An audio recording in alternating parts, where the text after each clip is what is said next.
Good evening, Western Standard viewers, and welcome to Hannaford, a weekly politics show. I'm Nigel Hannaford. It is Thursday, February the 26th, and in Alberta, it is Budget Day. My guest today is Peter Piovic, a Calgary-based senior portfolio manager at Wellington Altus Private Wealth Canada. Welcome back to the show, Peter. Nigel, thank you very much for having me here again. Peter, a few hours ago, the Alberta government dropped its budget, and Finance Minister Horner confirmed what we have been expecting, a large deficit, $9.3 billion, and quite a lot of other headline news that we didn't really want to hear, like more deficits in the future. Peter, welcome to the show. Perhaps you can explain this to us. Thank you. So what do you think, Nigel? Does this sound like a doom and gloom budget? Well, that was my question for you, because anytime there's a deficit, perhaps I'm just projecting from my own finances onto the province, but it always feels terrible when the outgoings exceed the incomings. But government financing is a different kind of thing. So does this really change anything about the fundamental strengths or weaknesses of the Alberta economy? You're advising people on where to invest their money. Is Alberta still good? Very much so. I did listen to the beginning of the budget address by Minister Horner. He did seem a little bit conciliatory, in his tone. But the reality of it is there's a lot to look forward to. I mean, myself, I moved to Alberta for a reason 4 years ago. Now, you were in Winnipeg, were you? Yes, I was in Winnipeg, Manitoba, and I moved to Alberta for many of the same reasons that many others moved to Alberta.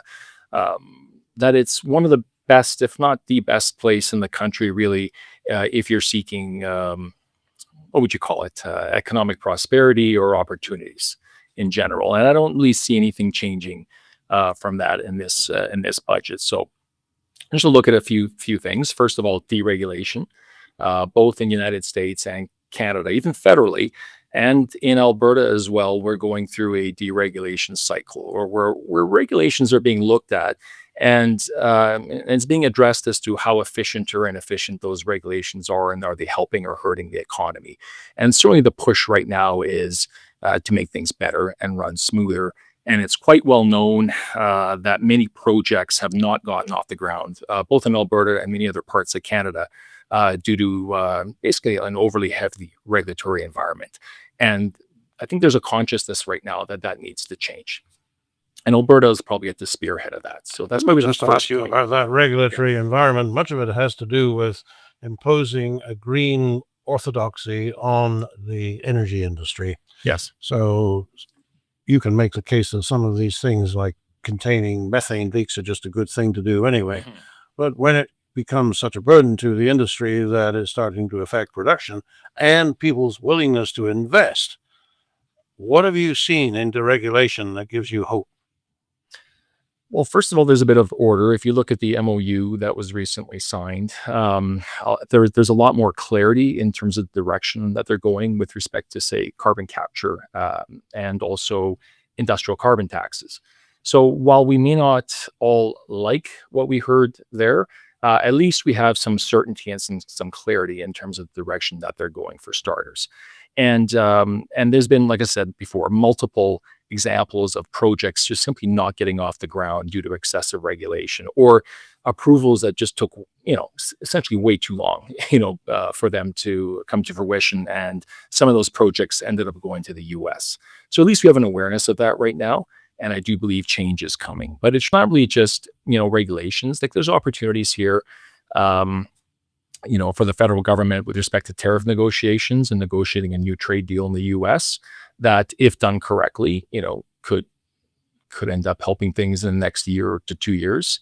With respect to Alberta, we're in the middle of bringing up discussions on, say, equalization payments, for example, and federal transfer payments, which, again, no guarantees, but there's an opportunity there for possibly Alberta to negotiate a more favorable deal.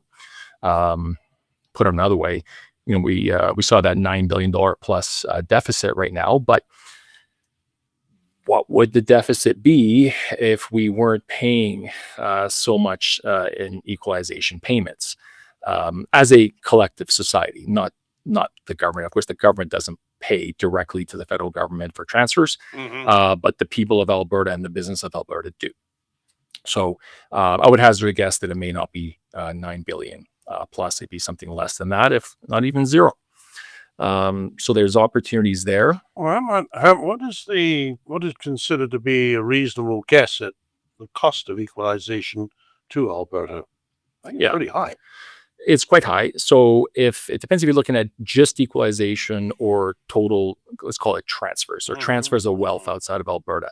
And of course, these estimates can vary year by year. They're not the same every year, and they're always a moving target. But if you look at, say, total transfers or total wealth net that are leaving Alberta per year, probably in the neighborhood of 12, 13, 14 billion dollars a year. And again, that comes from people and Alberta businesses. If you look at specifics to how much of that goes to equalization, of which the majority of that will go to Quebec, but not just Quebec, other eastern provinces and so forth, it's probably in that $4 to $5 billion range. Right. Yeah. So that's a net loss of wealth leaving the province that's going elsewhere.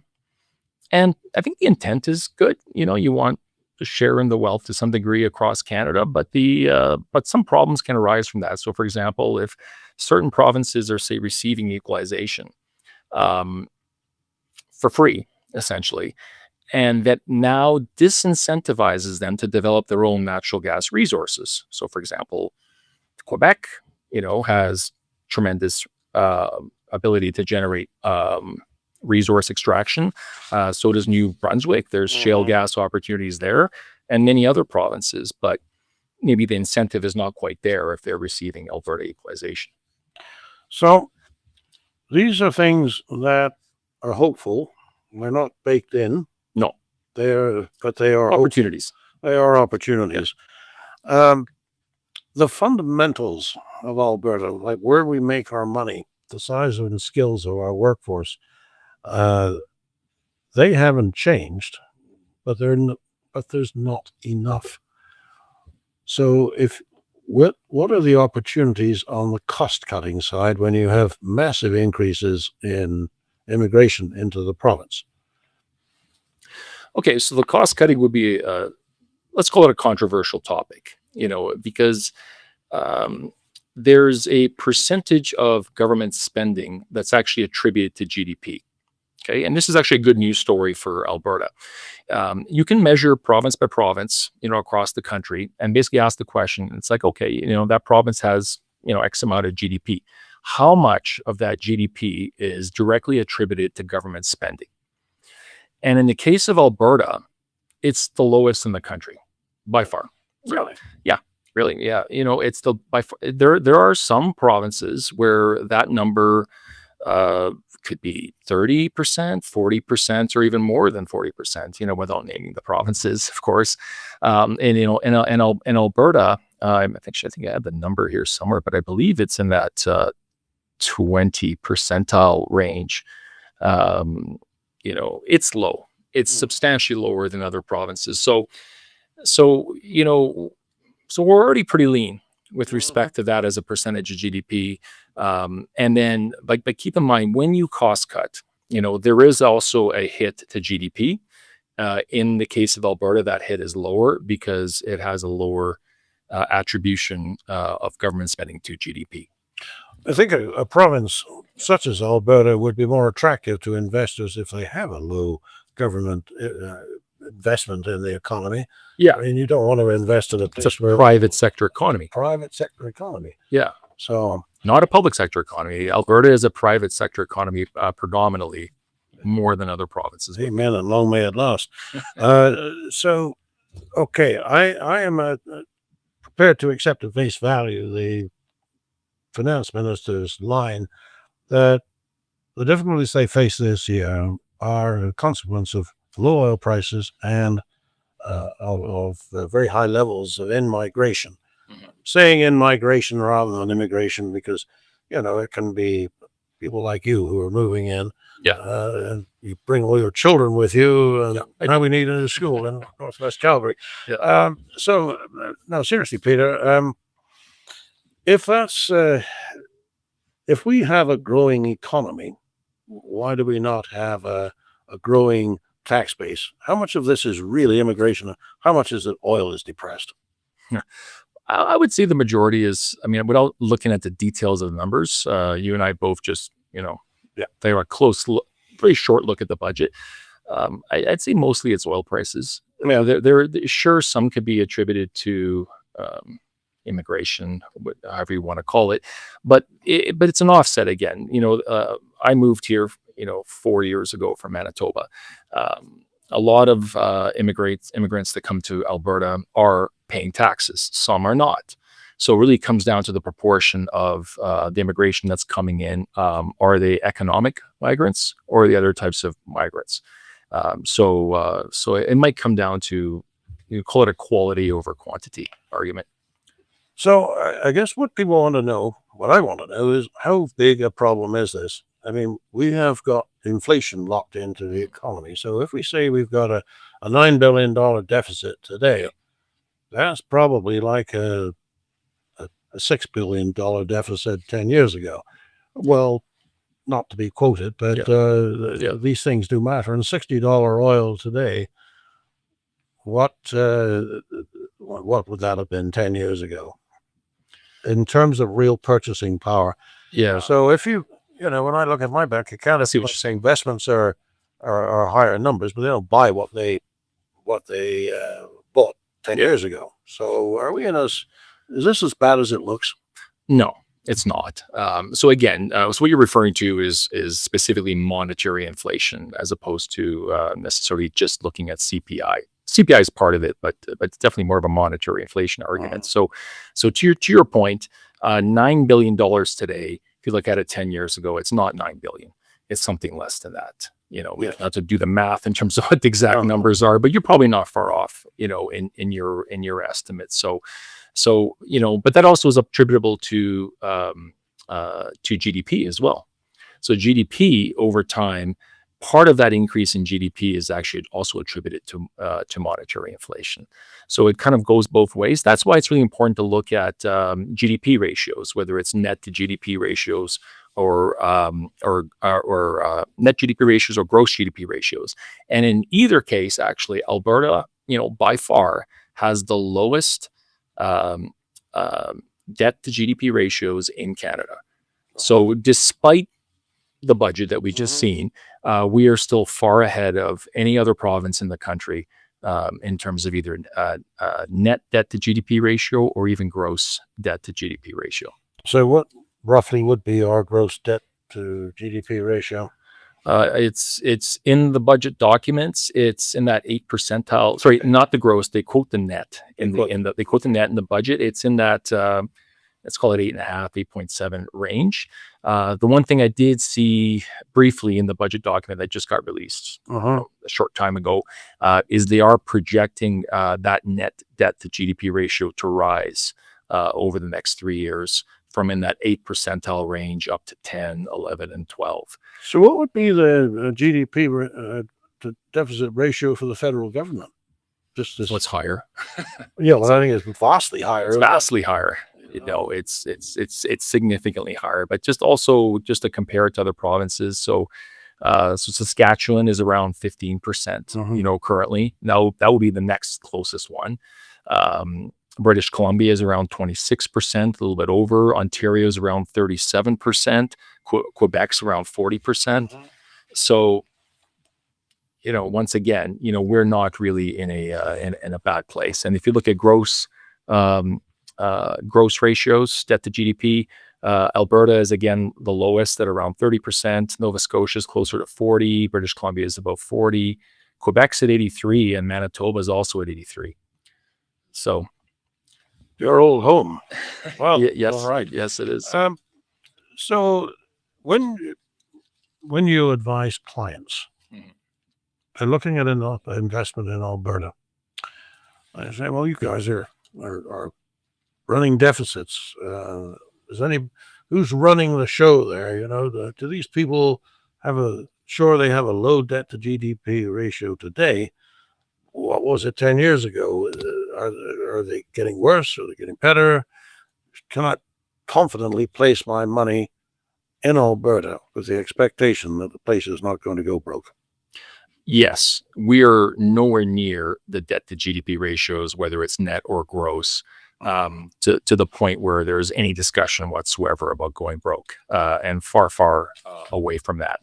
And while nobody, including myself, likes the fact that, let's just say, we might be going in the wrong direction somewhat, in terms of both the net debt to GDP ratio and also net debt, and the deficit, arising. Nobody really wants to see that necessarily, but we're still financially in a better position relatively than other Canadian provinces. And on top of that as well, like just looking into the future, if you think it through, we're going through, there's different names for them. Some people might call it a fourth turning, or some people might want to call it, let's just say, a lot of change that's happening in the economy, whether it's due to artificial intelligence that's coming to the forefront, or whether it's deglobalization, let's just say, and reshoring and manufacturing to North America. All those things are happening. AI is happening. The reshoring is happening. A focus on manufacturing is happening. But with that, that manufacturing needs energy, lots and lots and lots of energy. And look where we live. We have lots and lots of energy, but natural gas and oil, and in the budget as well, there were provisions for the development of a nuclear as well on top of that. And so we could play a pivotal role in this shift towards having, let's just say, more industrial capacity and manufacturing within North America. We can play a pivotal role for that transition. Call it deglobalization, given the amount of energy and natural resources that we have, to the point that could, really make this a wonderful place to live for decades to come. A strange thing, for decades we've been talking about globalization as a good thing, and now you can casually drop into a sentence the word deglobalization with confident expectation that everybody's, right, good idea. By the time we did that, yeah. Well, it's complicated, but things are changing. What can change that is a few wars.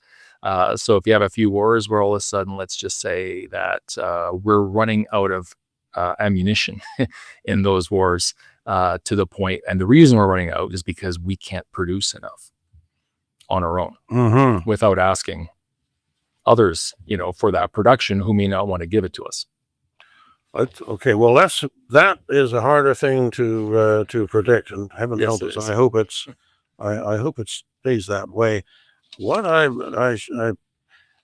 So Alberta, the fundamentals in Alberta remain strong. They remain very strong, and you would advise people to continue to put their money here.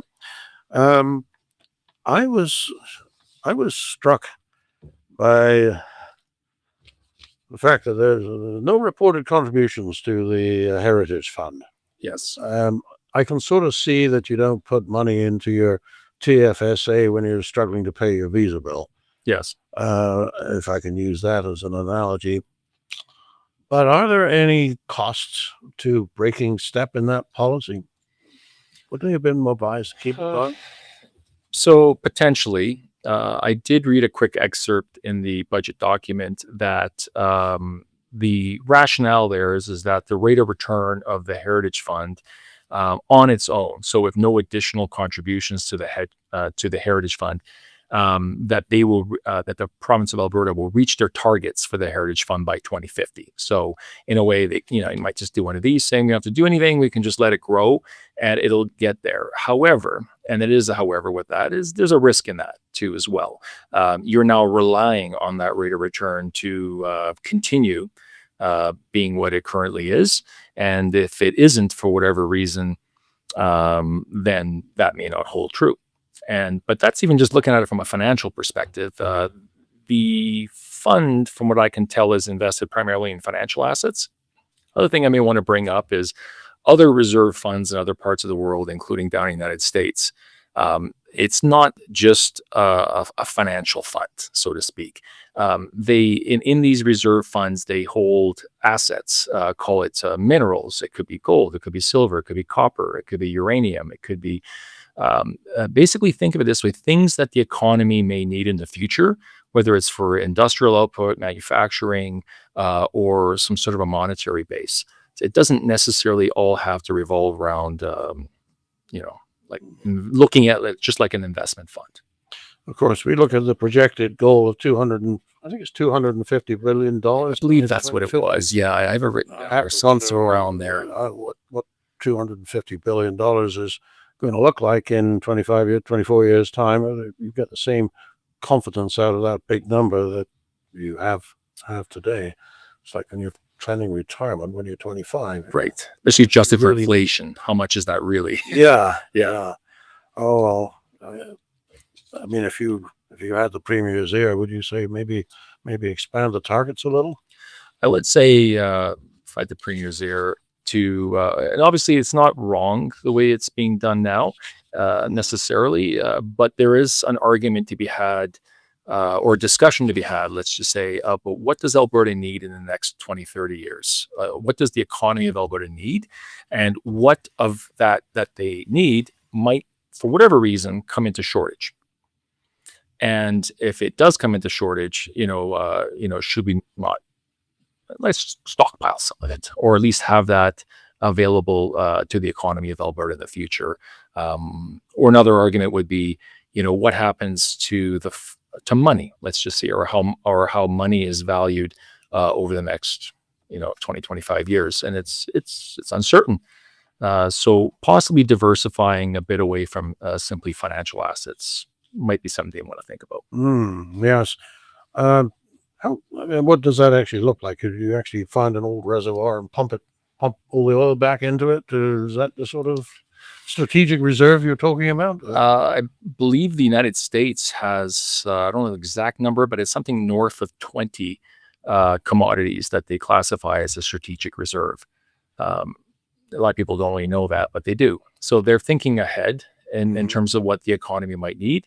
But it could be something as simple as, like I said, stockpiling potentially gold and silver as monetary assets, in addition to financial assets that are already there, and also industrial metals, copper, other industrial metals, possibly uranium, especially if we're thinking of incorporating nuclear reactors into our energy base over the next 10, 15, 20 years. Maybe having some uranium in storage to fuel those reactors would reduce the risk, let's just say, of having to buy it at a higher price 10 years from now. One of the I'm picturing these warehouses full of copper ingots. Yep. Well, yes. Till you've refined it, you don't really know what you got, do you? Right. So I'm picturing this economy that we're building here that is going to be different in kind. Mm-hmm. You made the point about the fourth turning and the end of globalization and so on. Are we right to think then that in 10, 15 years time, Alberta is going to be doing the same things as it is now? Once we did cows. That's why we all, have the cowboy hats in July. Then we did oil. Are we going to be doing oil forever?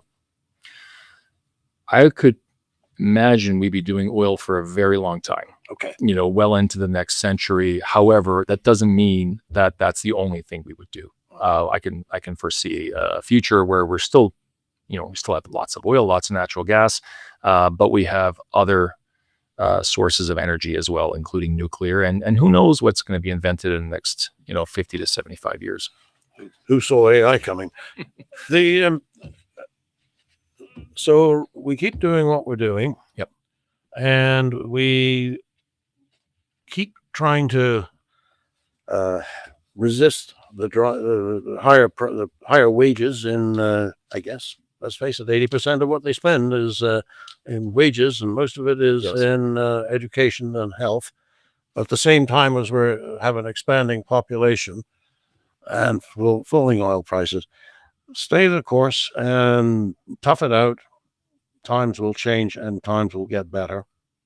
Times will get better. They're really not that bad at the end of the day, even today. But of course, I believe there's, and this is one of the things that makes Alberta great. There's this wonderful attitude in Alberta where, because things have been so well due to let's call it the entrepreneurial and hardworking appetite of Albertans, our expectation level is so much higher than it is in other places. And as soon as we just misstep a little bit, there's questions about, is this the end, so to speak. But that's, I'll look at that as a positive rather than a negative. What about a sales tax? Oh, that's a complicated one. So I'll answer it really quickly this way. So a sales tax without a commensurate reduction in income tax, I would say, is a very bad idea. At the end of the day, you're removing wealth from Albertans, and you're removing their ability to spend that wealth into the economy. And you're also creating issues to attract capital to Alberta, from that. If the sales tax is commensurate with a tax deduction, so that it's either net neutral or a net benefit, then that's something that could be discussed. But it shouldn't be just looked at as a quick smash and grab, let's say. I cannot imagine a government that would be faithful to any promise to, this is just a straight switch. Pretty soon this one will be back up again. That's a concern. And it's, pick your politicians carefully, but pick your province, and Alberta is the place. That's, on that note, I think we should wrap it up. I would agree. Yes. And I like the no sales tax, here in Alberta, by the way. Yes. Personally. Yes. It was one of the reasons maybe come here. Exactly. The only one. But anyway, Peter, thank you so much for coming in today. It's been really good to get the investment advisor's perspective on a provincial budget as we go through uncertain times. Yes. Easy to panic. It takes a little more discipline to just see the thing through. Thanks, Nigel. Peter, thank you. Thank you. For the Western Standard, I'm Nigel Hannaford.